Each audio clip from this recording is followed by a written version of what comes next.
لاکھوں پاکستانی نفسیاتی امراض کے علاج کے بجائے تعویذ گنڈے، دم درود اور عملیات کی طرف کیوں مائل ہوتے ہیں؟ جنات کا سایہ ہے، منگل کی مایا ہے اور کالا جادو ہو گیا تو شادی شدہ جوڑوں میں اگر اختلافات بڑھ جائیں تو اسے جادو کا اثر سمجھا جاتا ہے۔ علاج سے زیادہ دم درود بہتر ہے۔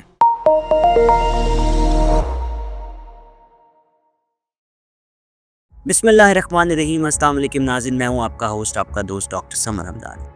ناظرین، پاکستان میں ذہنی صحت ایک ایسا مسئلہ ہے جس پر بہت کم توجہ دی جاتی ہے۔ بہت سے افراد، خاص طور پر دیہی علاقوں میں، ڈپریشن، اسکیزوفرینیا، انزائٹی اور بائی پولر جیسی مسائل کو روحانی مخلوقات، جنات، آسیب یا کسی بیرونی اثر کا نتیجہ سمجھتے ہیں، اور بڑے فنی اور بڑے ہی مزاحیہ سے واقعات ہوتے ہیں کہ لوگ سمجھتے ہیں کہ جن کو جن ہو گئے ہیں، اور اتنے مفروضے ہیں یا کانسپریسی ہیں، یا میں یہ کہوں کہ مس انڈرسٹینڈنگ ہے مینٹل ہیلتھ کو لے کے، کہ تکلیف کی بات یہ ہے کہ جو بیچارہ بیمار ہے وہ بیمار سے بیمار تر ہوتا جاتا ہے، بلکہ سب سے زیادہ دکھ کی بات یہ ہے کہ اس عوامل میں ایسے لوگ جن کو خود بھی مذہب کا نہیں پتہ، وہ مذہب کا جو ہے وہ ایک غلط طریقے کا امیج بیچ کر پیسے کماتے ہیں اور سم ٹائم عزتوں کو نقصان پہنچاتے ہیں۔ یہ سوچ کہاں سے آتی ہے اور کیوں آتی ہے جبکہ آج بھی 21ویں صدی ہے؟ لاکھوں پاکستانی نفسیاتی امراض کے علاج کے بجائے تعویذ گنڈے، دم درود اور عملیات کی طرف کیوں مائل ہوتے ہیں؟ ناظرین، یہ ٹاپک بڑا اہم ہے اور بڑا دلچسپ ہے۔ اگر میں اس کا آغاز کروں تو میں آغاز کروں گا پاکستانی معاشرے میں ذہنی صحت کے بارے میں غلط فہمیوں سے۔ سب سے پہلا جو ایک غلط فہمی ہے وہ یہ ہے کہ جنات کا سایہ ہے، منگل کی مایا ہے اور کالا جادو ہو گیا تو یہ ہو گیا، جبکہ پاکستان کے مختلف حصوں میں، خاص طور پر دیہاتی اور روایتی گھریلو ماحول میں، اگر کوئی شخص اچانک خاموش ہو جائے، خود سے باتیں کرنے لگے یا اسے ڈراؤنے خواب آنے لگے تو لوگ کہتے ہیں اس پر جن کا سایہ ہے۔ خاص طور پر خواتین کی میں بات کروں گا جو ڈپریشن یا انزائٹی کا شکار ہوتی ہیں، ان کے متعلق کہا جاتا ہے کہ ان پر آسیب کا اثر ہے اور کوئی جن عاشق ہو گیا۔ کئی کیسز میں ایسے افراد کو بابو کے پاس لے جایا جاتا ہے جہاں انہیں تعویذ دیے جاتے ہیں یا زنجیروں میں باندھ کر روحانی علاج کیا جاتا ہے، جو کہ افسوسناک بات ہے کہ زنجیروں میں ایک انسان کو باندھ کے آپ کون سا علاج کریں گے۔ نمبر 2 پہ اس مضمون میں اگر میں بات کروں، جو سب سے زیادہ خطرناک پہلو ہے وہ یہ ہے کہ کسی نے جادو کرا دیا ہے۔ اگر کوئی شخص اچانک خوش مزاجی سے اداسی کی طرف مائل ہو جائے یا کام میں دل نہ لگے تو خاندان والے جادو کا شبہ ظاہر کرتے ہیں۔ خاص طور پر شادی شدہ جوڑوں میں اگر اختلافات بڑھ جائیں تو اسے جادو کا اثر سمجھا جاتا ہے، جبکہ یہ اکثر ڈپریشن یا سٹریس کا نتیجہ ہوتا ہے۔ اور سب سے عجیب بات یہ ہوتی ہے کہ خواتین حوصلہ نہیں رکھتی، مرد باہر کا غصہ گھر آ کے اتارتا ہے۔ تو یہ معاملات ہم لوگ یا تو نظر پہ ڈال دیتے ہیں یا پھر ہم کہہ دیتے ہیں کہ اس پہ جادو ہو گیا، جبکہ جادو سے زیادہ آپ کو دھیان دینا چاہیے کہ آپ کے جو مینٹل، یا میں یہ کہوں گا کہ آپ کی جو مزاج میں تبدیلی ہے وہ کس طرف ہے، کیا رجحانات ہیں، ان پہ بات کریں۔ تیسری سب سے بڑی مت ہے کہ علاج سے زیادہ دم درود بہتر ہے۔ ناظرین، یہ ایک بڑا سینسیٹیو ٹاپک ہے کیونکہ لوگ اس میں جو ہے وہ مذہب کا جو ہے ایک مذہب کی اٹیچمنٹ ہے اور اس کو بیچ میں لے آتے ہیں، لیکن یہ بہت سینسیٹیو ٹاپک ہے۔ اس پہ بات کرتے ہوئے بھی ڈر لگتا ہے کیونکہ ہمارے پاکستان میں انفارچونیٹلی ہم لوگ مذہبی انتہا پسندی کو فروغ دیتے ہیں، جو کہ غلط ہے۔ اگر میں بات کروں تو کئی افراد ذہنی بیماریوں کا علاج کروانے کی بجائے دم درود پر زیادہ بھروسہ کرتے ہیں۔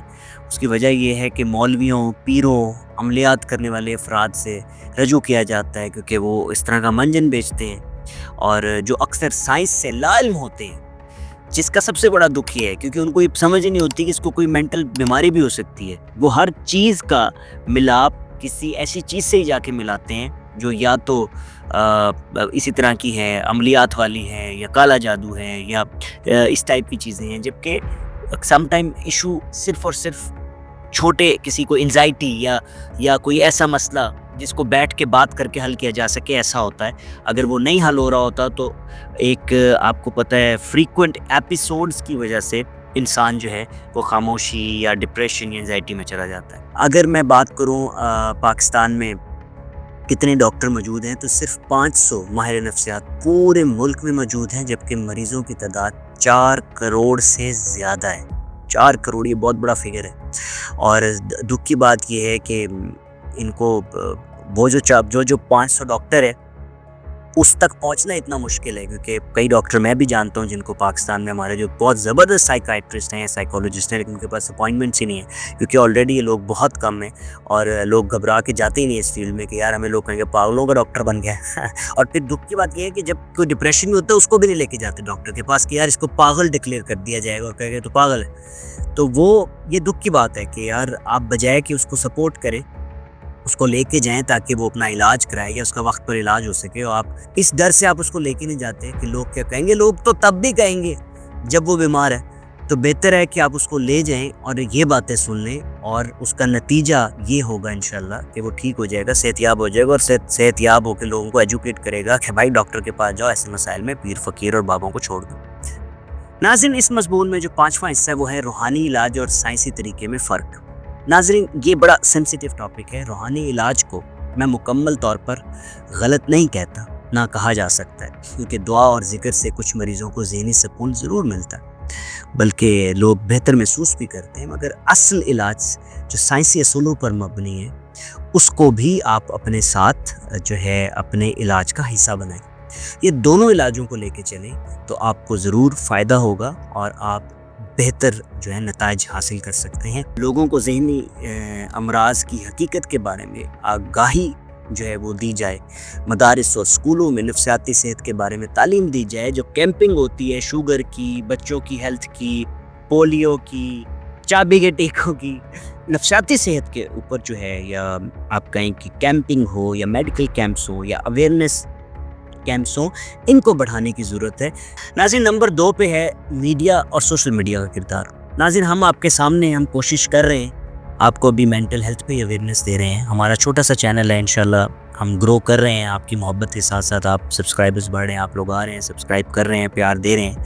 اللہ تعالیٰ انشاءاللہ ہم پہ مزید کرم کرے گا، اور ہمیں اگر توفیق عطا کرے گا تو ایک ٹائم آئے گا کہ ہم کروڑوں لوگوں کے لیے یہ سلسلہ جو ہم نے شروع کیا تعلیم کا، یہ جاری رہے گا.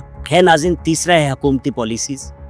ذہنی صحت کے ہسپتالوں کی تعداد میں اضافہ کیا جائے، زیادہ ماہرین نفسیات کی تربیت دی جائے، ان کورسز کے اوپر اویئرنیس دی جائے کہ لوگ ان کورسز کو زیادہ سے زیادہ کریں، نہ کہ صرف شتر بے مہار فزیشین بنتے جائیں، سرجن بنتے جائیں کیونکہ عوام کو لوٹنا ہے. تو ایسے کورسز کے اوپر موٹیویشن دینی چاہیے جوانوں کو کہ آپ نفسیات کی طرف بھی جائیں. ناظرین، اسی مضمون میں اگر میں اگلے حصے کی بات کروں تو وہ ہے ذہنی بیماری کے مریضوں کے ساتھ کیسا رویہ رکھنا چاہیے.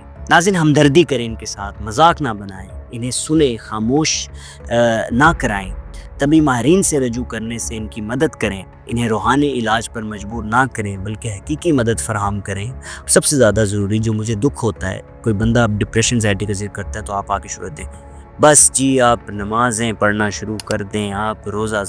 دیکھیں، جب ایک انسان مینٹلی بیمار ہوتا ہے تو آپ نے یہ چیز سمجھنی ہے کہ وہ بیچارہ ہر چیز جو اس کے بس میں ہوتی ہے وہ ٹرائی کر چکا ہوتا ہے. وہ پوری کوشش کرتا ہے کہ قرآن بھی پڑھے، نماز بھی پڑھے، سب کچھ کرے، لیکن یہ آپ نے سمجھنا ہے کہ جو مینٹل ایشو ہے وہ ہمیں کیوں لاحق ہوتا ہے، کیونکہ ہم ایک سوشل اینیمل ہیں، ہم نے بات کرنی ہے.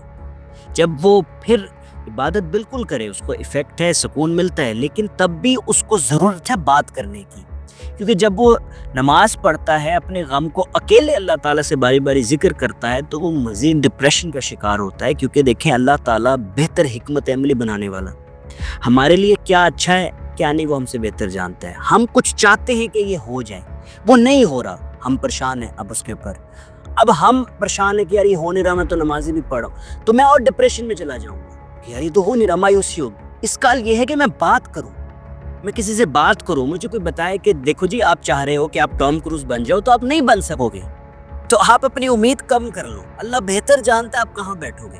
اللہ بہتر جانتا ہے آپ کہاں جا رہے ہو، تو آپ جہاں جا رہے ہو، جہاں پہ ہو، پہلے اس پہ کام کرو۔ تو آپ نے بات کرنی ہے بجائے کہ اس کو پھر یہی مشورہ دیں کہ بس جی اسلام پہ آ جائیں۔ ہے بھائی، وہ مسلمان ہی ہے، وہ کلمہ گو ہی ہے، آپ کا بھائی ہے، اور اگر کلمہ گو نہیں ہے تو پھر آپ کیا اس کو مشورہ دیں گے کہ آپ اپنے مذہب کو شروع کر دیں؟ تو آپ نے سمجھنا ہے کہ مینٹل ہیلتھ پہ کام کرنا پڑے گا، وہ کام ہوگا سن کے۔ سوشل اینیمل ہے انسان، جب تک آپ سنیں گے نہیں، اس سے بات نہیں کریں گے، اس کے مسئلے کو نہیں سمجھیں گے، آپ اس کو حل نہیں دے سکیں گے۔ حل تو دور کی بات، آپ اس کو اس وسائل تک نہیں لے کے جائیں گے جہاں ایکچولی اس مسئلے کا حل ہے۔ میں کچھ حوالہ جات کی بات کرنا چاہوں گا۔ ہمارے پاکستان میں کچھ رائٹرز ہیں جنہوں نے اس کے اوپر کتابیں لکھی ہیں۔ ایک کتاب ہے انٹروڈکشن ٹو سائیکائٹری، ڈاکٹر نعیم اسلم اس کے رائٹر ہیں، آپ ضرور پڑھیے گا۔ پھر WHO کی جو مینٹل ہیلتھ رپورٹ ہے 2023 کی پاکستان کے بارے میں، آپ کو گوگل پہ مل جائے گی، ضرور پڑھیں۔ WHO ہے ورلڈ ہیلتھ آرگنائزیشن۔ پھر the noon day demon an atlas of depression, as Andrew Solomon کی کتاب ہے، اس کو ضرور پڑھیں، آپ کو پڑھ کے کافی کچھ پتہ لگے گا۔ پھر ایک اور سب سے زبردست چیز جو میری نظروں سے گزری، وہ ہے پاکستانی میڈیا میں ذہنی صحت پر شائع ہونے والی رپورٹ ڈان.com کی، آپ ضرور اس کو پڑھ لیں۔ ڈان.com کے اوپر آپ جب لکھیں گے پاکستان میں ذہنی صحت پر رپورٹ، تو یہ آپ کو رپورٹ ملے گی، اور یہ بڑی زبردست رپورٹ ہے، اس کو ضرور پڑھیں، بڑی زبردست اویئرنیس اس میں دی ہے۔ ناظرین، نتیجہ یہ ہے کہ ہم جہالت کو چھوڑیں، سائنسی جو علاج ہے اس کو اپنے ساتھ رکھیں، اپنی عبادات ضرور کریں اپنے مینٹل سکون کے لیے، آپ کے اپنے ایمان کے لیے، لیکن جو اصل مسئلہ ہے، جیسے بخار کے لیے آپ پیراڈول کھاتے ہیں، اسی طرح ذہنی مسئلے کے لیے بھی آپ کو ڈاکٹر کی ضرورت ہے، سائنسی علاج کی ضرورت ہے۔ پاکستان میں ذہنی صحت کے مسائل کو جنات اور آصف سے جوڑنے کی بجائے ہمیں سائنسی حل تلاش کرنے کی ضرورت ہے۔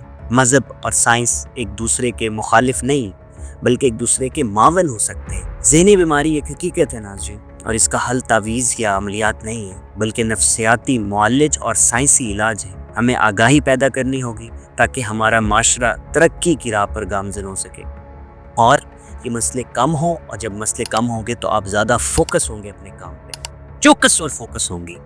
یہ ناظرین، مجھے اجازت دیں، آپ کا ہوسٹ، آپ کا دوست ڈاکٹر سمر رمضانی۔ اللہ حافظ، پھر ملیں گے واپس۔